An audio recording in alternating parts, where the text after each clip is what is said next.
And welcome back. It's time to bring it on with your email questions. And we're going to start with this one from Dee. She says, is it okay to be Pentecostal, Baptist, and non-denominational? I watch all three on TV every week. Pat? Yeah, it's like the little child that was talking to the preacher after lunch. The preacher came, and the little kid said, "Preacher," he said, "what abomination do you belong to?" And, well, there are a bunch of them out there. But anyhow, each one features some special aspect of the Christian faith. And one has to do with the baptism of the Spirit. One has to do with water baptism. One has to do with sanctification. One has to do with justification by faith. They all have sides of it. And we want to make sure we don't get into too close a box. And so with me, I'm a little of everything too. So I know what it is. I mean, I believe certain things having to do with sanctification, certain things having to do with the second coming, certain things having to do with the baptism of the Spirit, certain things having to do with predestination.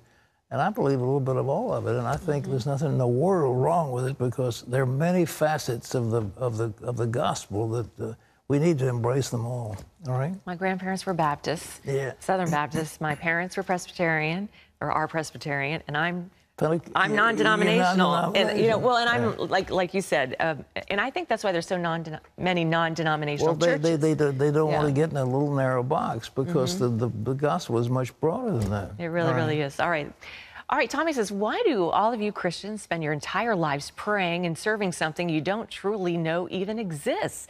Why do you pray to this arrogant being you call the Lord?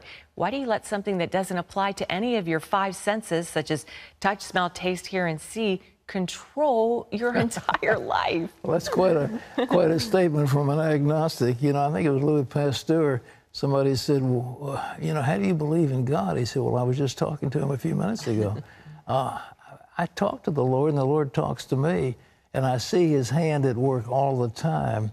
The Bible says the heavens declare the glory of God, and the earth shows forth his handiwork.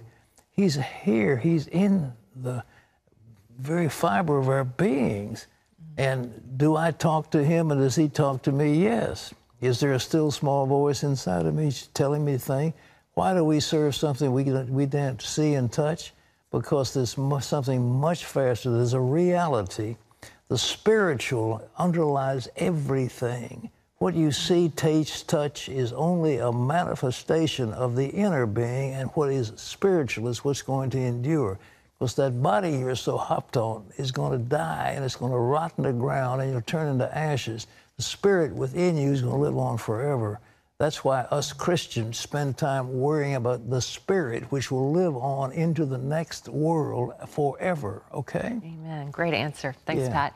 All right, Connie says, while reading in Romans, I kept seeing two phrases. One was, to the Jew first, then the Greek. The second was, there is no partiality with God. Isn't that showing partiality? Well, it's just a question of how soon. Well, what comes first? Well, the little embryo, the little seed, and then the embryo, and then the full-orbed child. And each phase is a little bit ahead of the other one.